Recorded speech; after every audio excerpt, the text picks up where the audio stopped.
Salut les déconfinés, c'est Merege, et aujourd'hui je viens répondre à la question numéro 5. Alors la question numéro 5, c'était facile, c'était tout simplement pour vous, en toute subjectivité, encore une fois, quelles étaient les 3 meilleures comédies jamais réalisées, celles qui vous faisaient le plus rire, et j'ai eu pas mal de réponses, évidemment, sur les réseaux sociaux, dans les commentaires, et donc voilà, on a vu que certains d'entre vous restaient bien français, avec notamment excessivement de fois est revenu Didier, est revenu aussi Mission Cléopâtre, 2 films de Alain Chabat, Les Nuls, on a eu beaucoup aussi La Cité de la Peur, le film de Les Nuls. Alors moi personnellement je n'aime pas trop, en fait je trouve que ça marche à la télévision mais au cinéma ça devient vulgaire. Alors d'autres films français sont revenus, comme par exemple certains Louis de Funès, le gendarme, voilà, des choses comme ça. Alors moi je n'aime pas du tout, enfin, j'ai une petite affection parce que petit je les regardais, mais vraiment non, ça ne me fait pas rire. Louis de Funès ne me fait pas rire, je n'y arrive pas. Je trouve que voilà, il fait toujours la même chose, et je trouve les films trop caricaturaux. Voilà, pourtant il a fait de bons films, La Traversée de Paris par exemple, c'est excellent. Mais bon voilà, je ne suis pas forcément fan du bonhomme et je préfère Bourvil. Et je préfère Bourvil même lorsqu'il met son masque de scie, comme dans Le Cercle Rouge. Voilà, il joue un rôle dramatique. Bref, je m'égare, on ne parle plus de comédie. D'autres films français sont revenus, comme par exemple OSS 117. Voilà, oh là là, je déteste, ça ne marche pas du tout avec moi. Je n'aime pas du tout ce réalisateur d'ailleurs. Et pour finir, toujours du même réal, Michel Hazanavicius, il y avait, et c'est revenu énormément de fois, La Classe américaine. Alors ça par contre, je trouve ça hyper bien. Et alors pour ceux qui ne connaissent pas, ça date des années 80, je crois, ou début 90. Et c'est en fait un montage de plein de films qui étaient diffusés à l'époque sur Canal+, Les Hommes du Président, des westerns avec John Wayne, avec Charles Bronson, etc. Et hop, ils ont monté plein de petites séquences du film, ils ont tout doublé, voilà, en français, sauf que là, la particularité, c'est que c'est les vrais doubleurs de l'époque, ok. C'est donc, fait en mode professionnel, et l'histoire est complètement dingo, c'est une sorte de parodie de Citizen Kane, c'est extrêmement drôle, mais bon, c'est plus un sketch, c'est plus un long sketch. En tout cas, oui, ça, je trouve ça vraiment drôle, et c'est un des films les plus drôles que j'ai vus. Et puis c'est devenu tellement culte, on se balance les répliques entre potes, enfin voilà. Même j'ai l'impression qu'il y a un trop-plein avec ce film. Mais pour ceux qui ne l'ont pas vu, oui, je vous recommande La Classe américaine, c'est quelque chose que j'aime beaucoup. Alors après, j'aurais pu jouer mon cinéphile, et j'aurais pu évidemment balancer Chaplin, voilà, Les Lumières de la ville par exemple, le combat de boxe. Oh là là, qu'est-ce que c'est drôle. Tiens, d'ailleurs, on va regarder un petit extrait.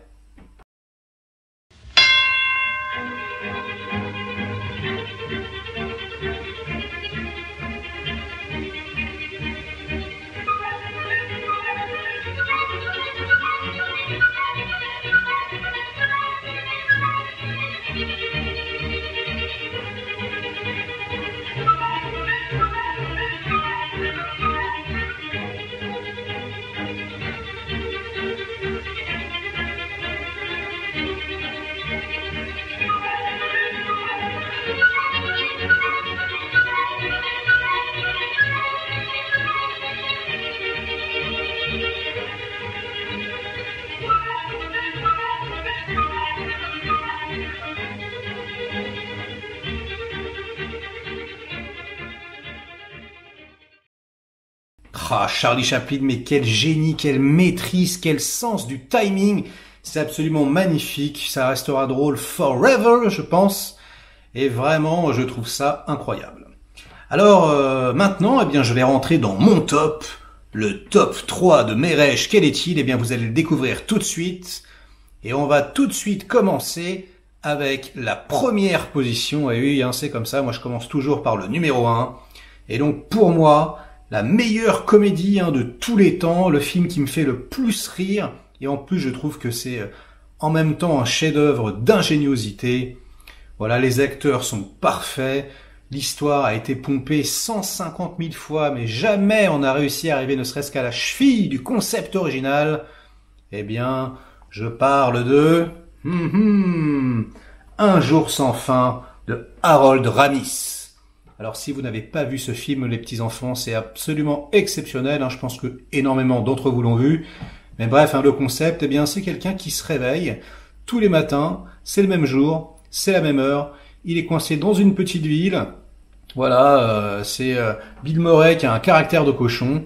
Et voilà, il est prisonnier d'une boucle temporelle où chaque jour, eh bien, il doit revivre la même journée. Et c'est une journée qui ne lui plaît a priori pas du tout. Donc je ne vais pas plus m'étendre. Ce film est un bijou, un chef-d'œuvre absolu. Pour moi, un des meilleurs scénarios jamais écrits. C'est absolument fabuleux. Donc regardez ce film. Non seulement vous allez rire, et en plus vous allez être divertis, voilà. Vous allez prendre plein d'étoiles dans les yeux. Bref, les petits jeunes, ça, c'est du très très lourd. Et ce sera beaucoup mieux que vos Very Bad Trip et compagnie, même si ça reste sympathique. Alors ensuite, en deuxième position, eh bien, c'est la comédie que j'ai vue le plus de fois de ma vie. C'est absolument incroyable. Je crois que j'ai vu ce film une trentaine de fois. Et je crois que je pourrais le voir encore 30 fois, que je serai toujours autant mort de rire. Casting d'exception, superbe réalisation et encore une fois un concept magnifique. Qu'est-ce que c'est? Eh bien oui, c'est un fauteuil pour deux, réalisé par John Landis, le réalisateur des Blues Brothers, par exemple. Voilà, c'est magnifique. Le casting est absolument dingue. Eddie Murphy au début de sa carrière qui est vraiment au top du top. Vous avez un problème, messieurs? Oh là là, j'adore. C'est difficile, j'ai mis du temps à le voir en VO. Maintenant, je le regarde en VO, mais c'était dur quand même, parce que j'avais vraiment la VF dans la tête. Mais il est meilleur en VO, comme d'habitude. Alors ensuite, on a Dan Aykroyd, évidemment, des SOS Fantômes, également, des Blues Brothers. Il est excellent. Très très drôle, et puis on a Jamie Lee Curtis qui sortait de Halloween, qui avait rien à foutre a priori dans une comédie et qui s'est retrouvé là parce que le réalisateur a insisté pour l'imposer et finalement elle dit maintenant que ce film a sauvé sa carrière, et au lieu d'être cantonné dans des film d'horreur un petit peu de bas étage, non, maintenant c'est une comédienne reconnue et elle a fait beaucoup de comédies comme Un poisson nommé Vanda, etc., etc. Poisson nommé Vanda que je n'aime pas du tout, par exemple. Donc voilà, ce film est excellent, le concept c'est simple, c'est deux vieux, très pingres, très riches, qui décident de faire un pari pour $1. Voilà, ils se disent, lui, il vient de la rue, c'est un SDF, on va le faire devenir riche. Lui, c'est quelqu'un de très riche, on va le faire devenir SDF. En gros, c'est ça. Je vous en dis pas plus, c'est absolument fabuleux. Voilà, je vais pas vous spoiler plus que ça. Si vous n'avez pas vu ce film, c'est un chef-d'œuvre. Vraiment, je suis mort de rire du début à la fin. Même le singe en plastique me fait marrer. Allez. Alors en troisième position, encore un film qui me fait rire, mais qui me fait rire à gorge déployée. Et encore une comédie fantastique, une comédie de science-fiction même. Il s'agit de, attention, roulement de tambour. Eh oui, Galaxy Quest. Galaxy Quest qui est une parodie de Star Trek. C'est réalisé par Dean Parisot qui n'a pas fait grand chose d'autre. Il a fait Red 2 avec Bruce Willis par exemple. Mais là, vraiment, c'est son chef-d'œuvre. C'est incroyable. C'est extrêmement drôle. Alors en plus le casting est aux petits oignons. On a Tim Allen qui fait une sorte de parodie de William Shatner dans la vraie vie. On a Sigourney Weaver et on a le regretté Alan Rickman, l'immense méchant de Piège de cristal. Et donc ce film est vraiment d'une drôlerie, mais rien que d'y penser, je suis pété en quatre de rire. En gros. C'est des vieux acteurs. Tout ce qu'ils ont fait dans leur vie, c'est faire une série de science-fiction à la Star Trek. Ils sont très connus. Et maintenant, ils sont vieux.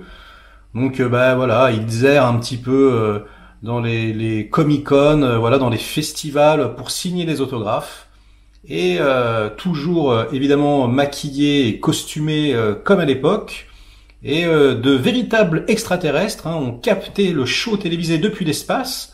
il pense que c'est la réalité, et donc il débarque sur Terre pour demander l'aide du capitaine Kirk, hein, et eux, ils pensent que voilà, c'est des fans très impliqués, et donc s'ils se retrouvent dans un vaisseau, ils se retrouvent dans l'espace à gérer un conflit galactique, sauf que ils pensent que voilà, c'est juste une prod avec des effets spéciaux, donc c'est que voilà, ça marche que sur un quiproquo, et c'est un délice, c'est magnifique, franchement, mais une barre de rire, mais vraiment. Et alors, je vous le dis, et ça c'est pour les collectionneurs, d'ailleurs ce n'est pas sur le Blu-ray, mais en zone 1, eh bien le film a été édité en DVD, et sur le DVD, eh bien il y avait on pouvait changer de piste audio, et il y avait une piste audio qui était doublée entièrement en extraterrestre. D'accord, tout le film avec de...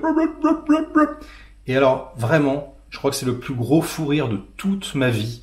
Voilà, j'étais avec un ami chez moi, on a regardé, je sais pas, peut-être une demi-heure de film comme ça, et on ne pouvait plus s'arrêter de rigoler. Vraiment, c'était intense. J'en ai encore des crampes, vraiment. Donc, si vous n'avez pas vu ce film, qui ne paye pas de mine a priori, c'est absolument incroyable, un délice. Et d'ailleurs, je l'ai vu dans les commentaires, donc bravo à vous. Alors pour finir cette vidéo, je vais vous en sortir quelques autres. Voilà, j'ai longtemps hésité. J'aurais pu évidemment mettre les Blues Brothers, qui est un film absolument incroyable. Mais pour moi, c'est plus une comédie musicale. Donc c'est vrai que je suis mort de rire quand même. C'est vrai que c'est drôle.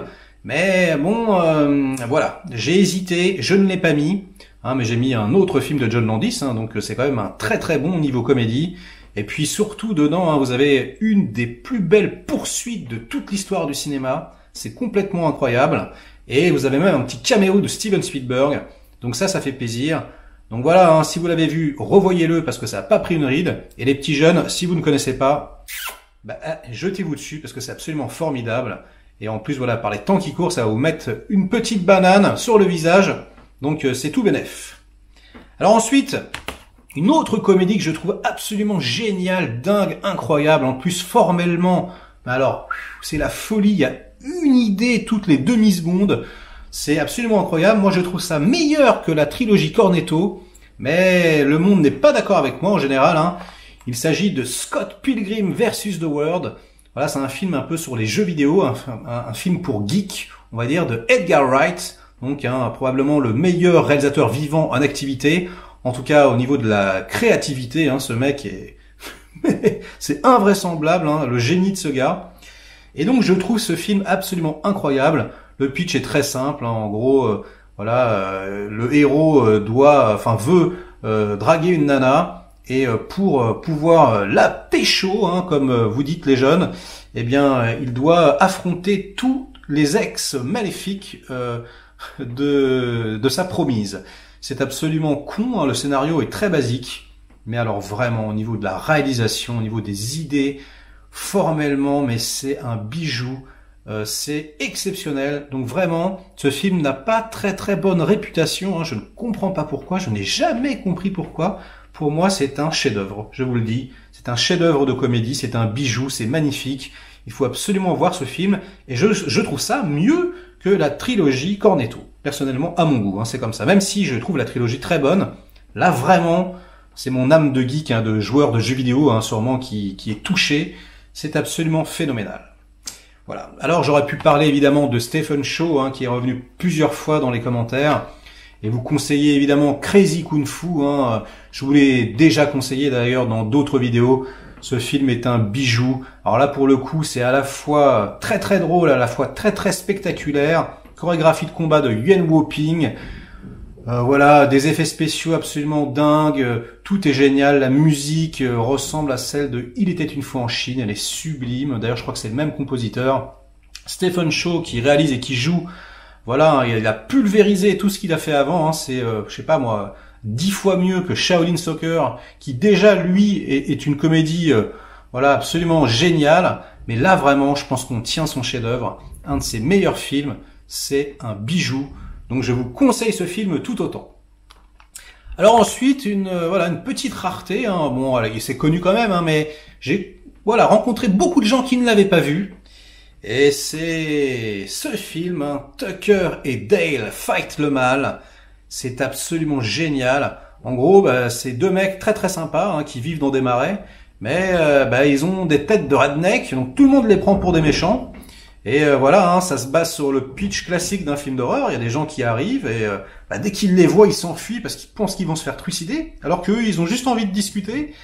Et ça part en quiproquo, hein, voilà, en malentendu. Les mecs s'embrochent tout seuls, ils meurent tout seuls en essayant de leur échapper. Du coup, eux, ils essayent de les aider, puis les autres arrivent, ils font « Ah, vous les avez tués !» Enfin voilà, je vous en dis pas plus, c'est absolument délicieux. Tous les acteurs sont magnifiques. Donc voilà, je vous recommande très très chaudement ce film. Et puis ensuite, hein, parce que évidemment, hein, beaucoup de gens m'ont parlé, voilà, de Marie à tout prix, hein, des frères Farrelly. Moi, j'aime pas du tout ce genre d'humour, ça ne me fait pas rire. Mais pourtant, de temps en temps, si. Alors voilà, je vous ai sorti un film un peu obscur, voilà, qui normalement ne devrait pas me faire rigoler. Mais je ne sais pas pourquoi, celui-là, je suis mort de rire. Voilà, ça s'appelle Good Luck Chuck. Voilà, avec Jessica Alba. Et en gros, le mec a une malédiction depuis tout petit. Voilà, on lui a jeté un sort. Et en gros, maintenant qu'il est adulte, à chaque fois qu'une femme couche avec lui, eh bien, le lendemain, elle trouve l'homme de sa vie, qui n'est pas lui, donc. Et donc, tout le monde veut coucher avec lui. Et lui, il est amoureux de Jessica Alba. Et du coup, il ne peut pas coucher avec. Hein. Et voilà, c'est complètement stupide, c'est ridicule.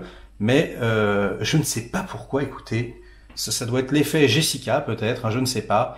Je suis mort de rire. Donc voilà, en mode comédie débile, je vous conseille Good Luck Chuck, qui est très drôle. D'ailleurs, il y a une version unrated, hein, faites attention. Et pour finir cette vidéo, voilà, je vais vous conseiller un film un peu particulier. On n'est pas mort de rire hein, quand même, mais voilà, c'est intéressant d'avoir fait une comédie là-dessus. Je ne sais pas si vous connaissez, ça s'appelle 50-50. Et en gros, voilà, c'est une comédie sur le cancer. Voilà. Hein, Jason Gordon-Levitt a le cancer. Et donc, son acolyte lui dit, mais non, mais attends, c'est génial. Ce que tu vas faire, c'est que, voilà, tu vas en jouer et tu vas pouvoir draguer des nanas. Parce que, toutes les nanas, voilà, elles vont faire, oh non, t'as le cancer. Et tu vas pouvoir te pécho plein de nanas. Donc, c'est pas débile, hein. C'est à la fois un petit peu dramatique et j'ai trouvé que c'était quand même assez gonflé de faire une comédie là-dessus.